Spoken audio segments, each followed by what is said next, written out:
le thème qui nous conduit. Retour vers Dieu du pécheur repentant. Retour vers Dieu du pécheur repentant. L'Éternel nous a créé le monde et les hommes. Il nous a placés dans ce monde et il nous a donné pour mission de le gérer. Nous y sommes. L'homme, à un moment donné, n'écoute pas la voix de Dieu. Il y a des conséquences. Parce que l'ennemi, le diable, qui l'a dérouté, fait tout jusqu'à ce jour pour barrer la route à l'homme, afin qu'il ne rentre pas vers Dieu. Nous allons ici voir le cas d'une personne qui s'était déroutée et qui est revenue. La véritable repentance, c'est-à-dire changement d'attitude, doit être sincère, profonde, partir du fond de l'âme du repentant, qui doit reconnaître son égarement et qui prend la résolution de changer. Parce que la voie prise par lui s'est avérée négative. Amen. Amen. Dieu ne veut la mort de personne.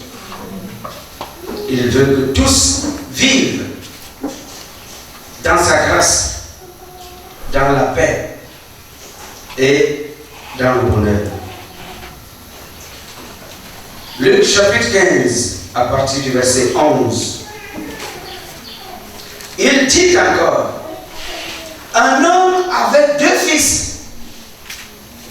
Le plus jeune dit à son père, mon père, donne-moi la part des biens qui doit me revenir. Et le père leur partagea son bien. Peu de jours après, le plus jeune fils, ayant tout ramassé, partit pour un pays éloigné, où il dissipa son bien en vivant dans la débauche. Lorsqu'il eut tout dépensé, une grande famine survint dans ce pays. Il commença à se trouver dans le besoin. Il alla se mettre au service d'un des habitants du pays, qu'il envoya dans ses champs garder les pourceaux. Il aurait bien voulu se rassasier des carouges que mangeaient les pourceaux. Mais personne ne lui en donnait. Étant rentré en lui-même, il dit, combien d'ouvriers chez mon père ont du pain en abondance, et moi, ici, je meurs de faim. Je me lèverai, j'irai vers mon père, et je lui dirai, mon père, j'ai péché contre le ciel et contre toi. Je ne suis plus digne d'être appelé ton fils. Traite-moi comme l'un de tes ouvriers. Et il se leva et alla vers son père. Comme il était encore loin, son père le vit et fut ému de compassion. Il courut se jeter à son cou et l'embrassa. Le fils lui dit, mon père, j'ai péché contre le ciel et contre toi. Je ne suis plus digne d'être appelé ton fils. Mais le père dit à ses serviteurs, apportez vite la plus belle robe et revêtez-le. Mettez-lui un anneau au doigt et des souliers aux pieds. Amenez le veau gras et tuez-le. Mangeons et réjouissons-nous. Car mon fils que voici était mort. Il est revenu à la vie. Il était perdu il les retrouvait. Ils commencèrent à se réjouir. Or, le fils aîné était dans les champs. Lorsqu'il revint et approcha de la maison, il entendit la musique et les danses. Il appela un des serviteurs et lui demanda ce que c'était. Ce serviteur lui dit, ton frère est de retour et ton père a tué le veau gras parce qu'il l'a retrouvé en bonne santé. Il se mit en colère et ne voulut pas entrer. Son père sortit et le pria d'entrer, mais il répondit à son père, voici, il y a tant d'années que je te sers, sans avoir jamais transgressé tes ordres, et jamais tu ne m'as donné un chevreau pour que je me réjouisse avec mes amis. Et quand ton fils est arrivé, celui qui a mangé ton bien avec des prostituées, c'est pour lui que tu as tué le veau gras. Mon enfant, lui dit le père, tu es toujours avec moi et tout ce que j'ai est à toi. Mais il fallait bien s'éveiller et se réjouir parce que ton frère que voici était mort et qu'il est revenu à la vie parce qu'il était perdu et qu'il est retrouvé. Amen. Alléluia. Amen. Est-ce que l'Église a suivi cette belle histoire? Amen. Qui s'est effectivement passé? Quelqu'un a deux fils. Le plus jeune demande sa part d'héritage. En vérité, ça ne se passe pas comme cela. Pendant que le père vit, tu ne demandes pas ta part de son vivant. Tu es avec lui, à ses côtés. Mais ici, ce n'est pas le cas. Le fils demande le partage des biens du père alors qu'il vit. Il prend sa part et il s'en va. Nous parlons ici de la séparation. Nous voulons parler ici de la déconnexion.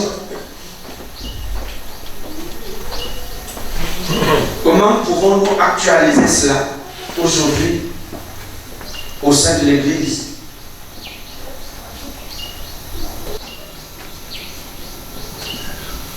Dieu s'est réservé des biens spirituels pour ses enfants lorsqu'ils le retrouvent. Mais ils sont très nombreux qui disent et qui font tout pour être bénis matériellement dans ce monde et jouir de leurs biens, de leurs possessions. En faisant fi de Dieu, en mettant Dieu de côté. Est-ce que l'Église est sûre? Amen. Dieu va te donner des biens. Tu vas en jouir. Mais seulement, tu seras très loin de Dieu. Ça, c'est ce cas. C'est exactement ce cas de ce jeune homme. Mais il lui a manqué la sagesse. Il est tout jeune. Il ne connaît pas la vie. Il reçoit sa part et il s'en va. Et qu'est-ce qu'il fait de sa part? Il va la dilapider de manière inconsciente. Où? Dans le monde. Lequel? Le monde de la débauche. Avec des prostituées. Il est seul. Il se dit qu'il est nanti. Il ne sait pas que dans cette vie, il faut savoir utiliser et gérer les biens que tu as. Beaucoup d'hommes auront été bénis dans ce monde. Beaucoup de personnes sont bénies tout au long de leur vie. Mais allez voir comment ils finissent dans leur vieillage. Lorsqu'ils n'ont pas bien géré ce que Dieu leur a donné. Ils sont la risée de beaucoup. Parce que tu as inconsidérément utilisé ce que Dieu t'a donné. Sans sagesse. Il dilapide. Il bousille. Dans un monde implacable, le monde de la débauche. Le monde de la débauche détruit. Il engloutit. Il aveugle. Pendant ce temps, il croyait bien faire. C'est ce qu'il croyait. Dans sa jeunesse, dans sa naïveté. Mais cependant, la vie n'est pas telle que pensent les jeunes sans expérience. Est-ce que tu m'entends? La famine arrive. Il n'a plus rien à main. Il ne peut plus se suffire. Tout ce qu'il avait a été dépensé. Et pourtant, il faut continuer à vivre. Ça va se passer comment? Obligé de tout faire. Et même faire ce qu'il n'aurait pu faire s'il était resté avec son père.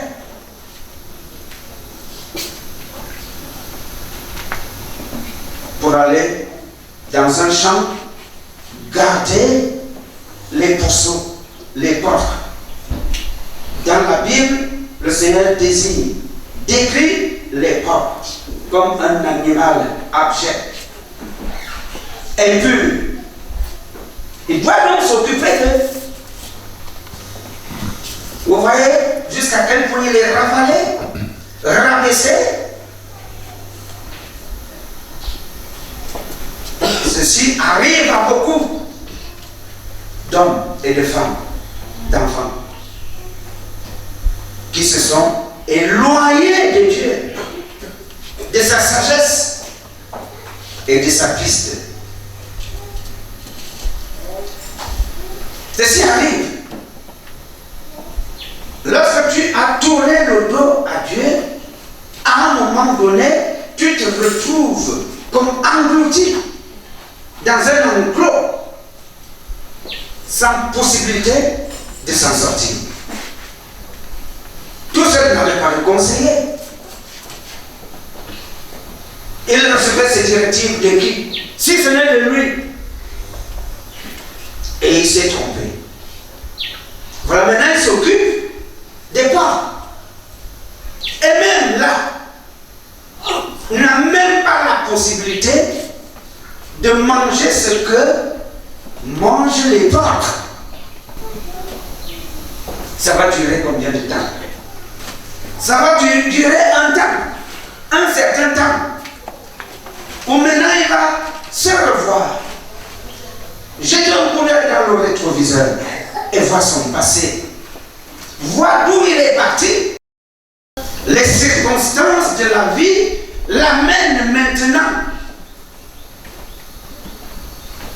à la repentance sincère.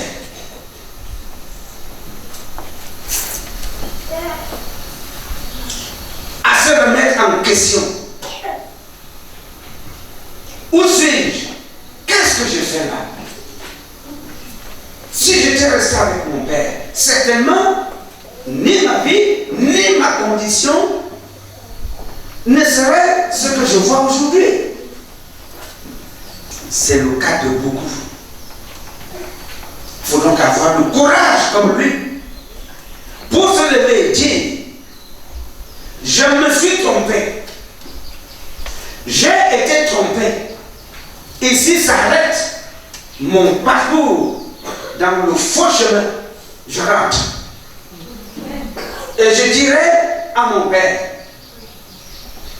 que je me suis trompé. Que j'ai désobéi à Dieu et à mon père.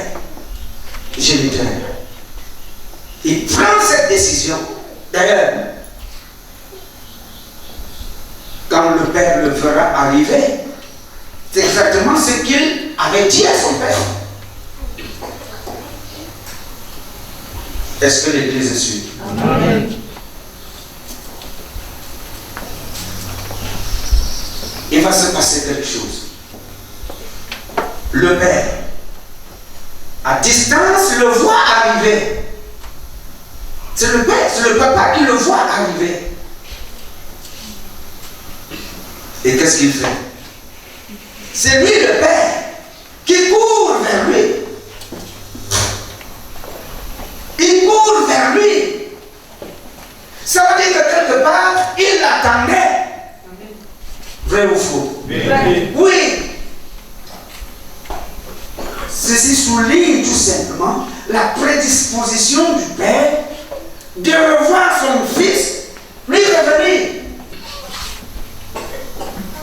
Être à nouveau là. Ça, c'est l'état d'esprit de Dieu, notre Créateur. Qui ne voulait pas nous voir loin de lui. Oui. Oh, notre très cher Dieu, celui qui nous donne le souffle de vie, celui qui nous a placés dans ce monde, voudrait nous voir bénis, mais à côté de lui, près de lui, avec lui, mais pas éloigné, pas éloigné. Il court vers lui et il l'embrasse. Il le reprend dans ses mains, dans ses bras. Ah, mon fils est revenu. Nous savons en passant que pour chaque âme qui se repent, il y a la fête au ciel. Pour chaque âme qui dit, Seigneur, je reviens. Je te reviens. Il y a la fête au ciel. Il y aura la fête au ciel lorsque la repentance sera profonde et sincère. Il n'y a pas la fête au ciel lorsque la repentance est truquée. Parce que Dieu aussi le sait. Lorsque la repentance est farfelue, Dieu sonde les cœurs et les reins. Lorsque la repentance est téléguidée, demande pardon à Dieu. Va et demande pardon à Dieu. Et toi aussi tu vas dire, Seigneur, pardonne-moi, alors que ton cœur n'y est pas. Il n'y aura pas de fête au ciel. Nous pouvons tromper les hommes, mais jamais personne ne peut tromper Dieu. Amen. Vrai ou faux? Lui, on va dire qu'on va mettre ça sous le couvert de la repentance sincère. Il était dans les souffrances, il a décidé, et d'ailleurs son père ne l'a pas laissé parler longtemps. Parce que ça se sait. Oui, ça se sait. Quand tu es véridique, quand tu es profond, ta repentance parlera d'elle-même. Le Père, qui représente Dieu dans le contexte, demande la fête, un accueil grandiose pour le fils qui revient. Il y a la bataille dans l'air. L'ennemi fait tout pour amener à la géhenne, dans le feu éternel, le maximum d'âmes. Là-bas, la porte est très grande. Très grande. Et beaucoup y accourent. Et la porte qui mène à Dieu, si étroite, permet à Dieu de se réjouir pour une seule âme qui, de manière sincère, revient dans le bercail divin. Est-ce que l'Église suit? Amen. Oui, c'est le moment. C'est aujourd'hui. Le temps est propice C'est le bon temps aujourd'hui. Parce que le diable va tout faire pour t'énailler, pour mettre la honte dans les cœurs, afin que les gens ne confessent pas. Or, vous voyez, Jean-Baptiste, lorsqu'il baptisait, les gens confessaient en public pour trahir l'ennemi et le diable. C'est ce qu'il faut faire. Cela réjouit le cœur de Dieu. Il n'y a pas de vie, de réussite sans bataille. Lorsque tu as atteint le succès aujourd'hui, tu as certainement bataillé. Maintenant, l'aîné qui était au champ, dès son retour, se fait dire que son frère est là. Ah, il est resté longtemps avec son père. Il a reçu une double portion. Mais il se met en colère. Comme les pharisiens. Il est l'image authentique des pharisiens. Il se met en colère. Et il dira à son père, ton fils est revenu et tu lui fais une fête. Alors que je suis resté avec toi, tu ne m'as même pas donné un chauffe-eau pour que je puisse me réjouir avec mes amis. Mais le père, calme, lui dira, mais non, tu es avec moi, tout ce qui est à moi est à toi. Est-ce que l'Église suit? Tu es avec Dieu, tout ce qui est à lui est à toi. Jésus-Christ nous l'a dit. Je veux que là où je suis, qu'il soit là. Ils verront ma gloire. Ils seront dans ma gloire et ils s'en réjouiront. Nous sommes avec Christ. On n'a pas besoin de lui demander notre héritage ici. Nous ne sommes pas de ce monde. Est-ce que l'Église suit? Amen. Nous sommes des citoyens des cieux. Notre monde est ailleurs. Et si jamais le Seigneur nous bénit ici, c'est pour que nous puissions le glorifier avec ce qu'il nous accorde dans ce monde-ci. Pour que nous sachions partager. Et les bénédictions qu'il nous accorde dans ce monde, pour être partagées, sont d'abord spirituelles. Jésus avait dit, je vais vers le Père pour vous trouver une place. Et il nous dit ici, comme le Père m'a envoyé, moi aussi, quoi? Je vous envoie. Je vous envoie. Le Père a envoyé Jésus-Christ qui nous a touchés, qui nous a formés. Jésus-Christ a envoyé ses disciples qui ont formé bien d'autres. Aujourd'hui, tu es disciple de qui? Si tu es disciple de Dieu, alors intègre dans ta mission, dans ta marche avec Dieu, le fait de faire d'autres disciples, de leur montrer le chemin de Dieu, d'en parler matin, midi, soir. Il avait le cœur en colère, le frère. Mais face à l'attitude du frère, comment agit le père? Il lui dit, mais non, tu es avec moi, tu as tout. Et le grand frère a accusé le jeune homme disant que lui ne te respectait pas. Mais moi je te respecte et je n'ai rien. Mais une telle phrase ne peut pas nous permettre de croire à ce qu'il disait. Non. C'est le publicain qui dit,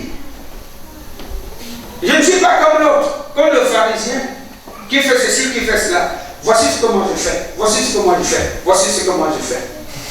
Et il n'était pas crié devant les yeux de Dieu. Tout de même, la fête va se passer. Parce que c'est la volonté de Dieu que les âmes soient rachetées. C'est la volonté de Dieu que tous se repentent se repentent, que les choses de la terre et du monde ne nous aveuglent pas au point que nous allions à préférer la mort au lieu de choisir la vie que nous offre gracieusement notre Seigneur. Bien-aimé, que rien ne t'aveugle. Tout dans ce monde passe. Tout passe. D'aucuns diraient vanité de vanité. Tout est vanité.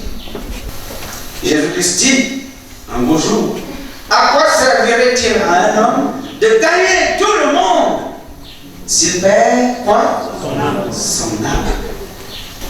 Mais nous pouvons vivre heureux avec Dieu, auprès de lui, avec ce que nous avons, avec ce que tu as. Tu peux vivre heureux, heureuse, dans la paix.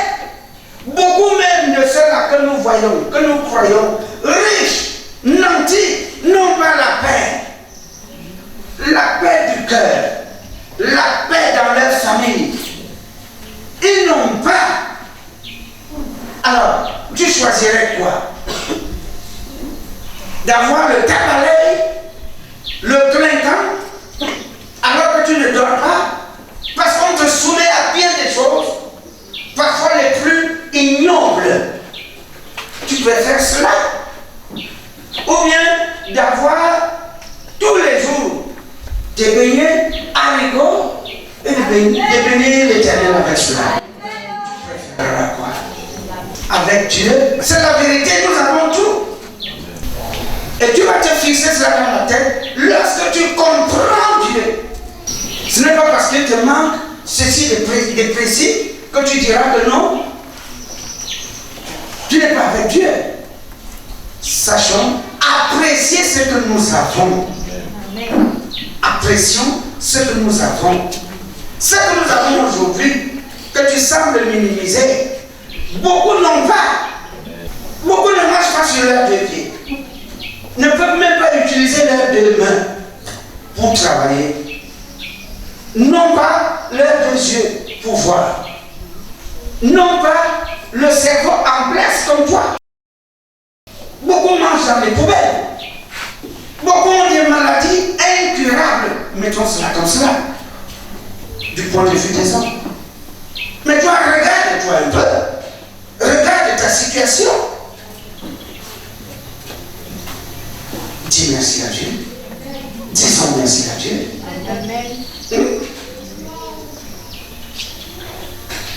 Il t'a créé de manière spéciale. Tu es unique en ton genre, dans ton style. Mais valorise Dieu avec. Glorifie l'Éternel avec ce que tu as. Avec ce que tu es. Ne te regarde pas avec dédain. Ne te sous-estime pas. Tu as beaucoup de prix. Nous avons beaucoup de prix. Chacun de nous aux yeux de Dieu. C'est pour ça qu'il dit, je veux que tous vivent. Je ne veux la mort de personne. Et c'est pour cela aussi qu'il dit, aimez-vous les uns les autres.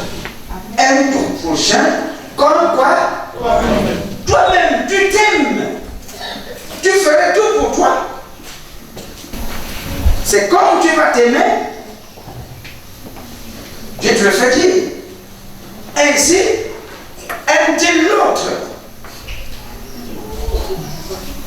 Si tu vas haïr, détester l'autre, en vérité, tu es en train de haïr et de détester ce que Dieu aime.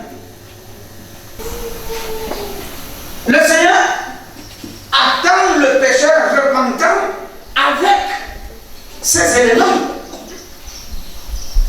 Il a déjà préparé de l'eau pour laver tes pieds, comme il avait fait avec cet ici.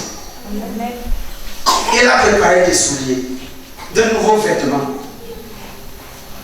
La couronne de la vie, parce que c'est cela, l'ultime bénédiction qu'il nous réserve, la couronne de vie. c'est-à-dire qu'il nous ouvre la porte du royaume de Dieu.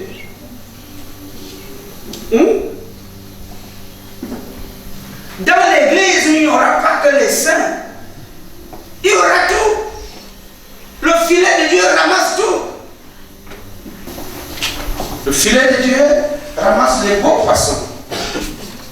Il ramasse aussi les crabes. Et il se trouvera à la fin dans la maison de Dieu la bonne herbe et l'ivraie. Et il dit, laissez les deux croître. Parce qu'il y a un temps pour lui-même. C'est lui Dieu. C'est lui Dieu. Qui vient faire le tri. C'est lui qui fait le tri. Tous vont recevoir la parole. Tous entendront Jésus-Christ dire, je ne suis pas venu pour les bons, mais pour les pécheurs. Pour les amener à la repentance. C'est pour cela qu'il les laisse encore vivre. Aussi bien dans l'église que dans le monde. Parce qu'il s'est donné et accordé le temps à tous. Un jour arrive, le jour du jugement. Là, personne ne pourra dire, je n'avais pas entendu. Parce que la bonne nouvelle est annoncée jusqu'aux extrémités de la terre. Amen. Et les uns comme les autres sont libres de l'accepter. Libres. Tu vas t'appeler sataniste, très bien, c'est ton choix. Tu as le libre arbitre, tu as le libre choix. Quel que soit le choix que tu fais, Dieu t'est d'accord. Mais tu aurais été prévenu tout de même. Dieu voudrait nous voir à nouveau, unis à lui. Et lorsque tu lui reviendras ici, il te dira, ta foi t'a sauvé. Amen. Va et ne pêche plus.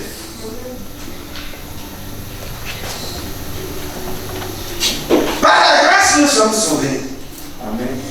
Mais la grâce ne nous ouvre pas les portes du libertinage. C'est-à-dire que tout est permis, tout n'est pas utile.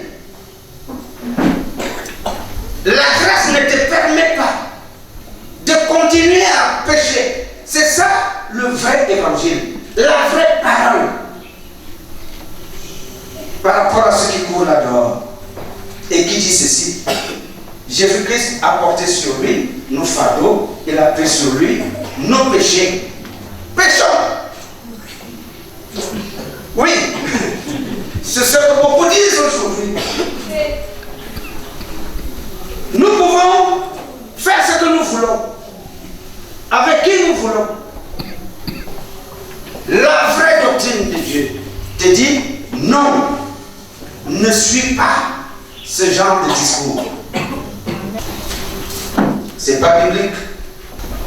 Il le dit bien clairement dans sa parole. Dieu annonce aujourd'hui aux hommes qu'ils aient à se repentir. Il ne tient pas compte des temps d'ignorance.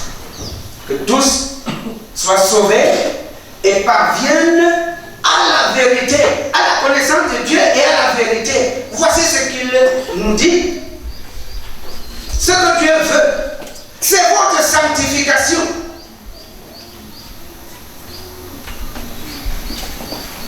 Ce que Dieu veut, c'est que les hommes fuient la débauche, le libertinage. Et il le dit clairement, la porte du royaume des cieux ne sera pas ouverte aux efféminés, aux homosexuels, aux menteurs, aux adultères, etc., etc., etc. Ça, c'est la vraie parole de Dieu. Parce que s'il demande que nous puissions ressembler dans notre vie terrestre à Jésus-Christ, mais Jésus-Christ est comment? Il n'a pas péché. C'est lui Dieu qui va nous amener à la perfection dans une marche et une conduite digne.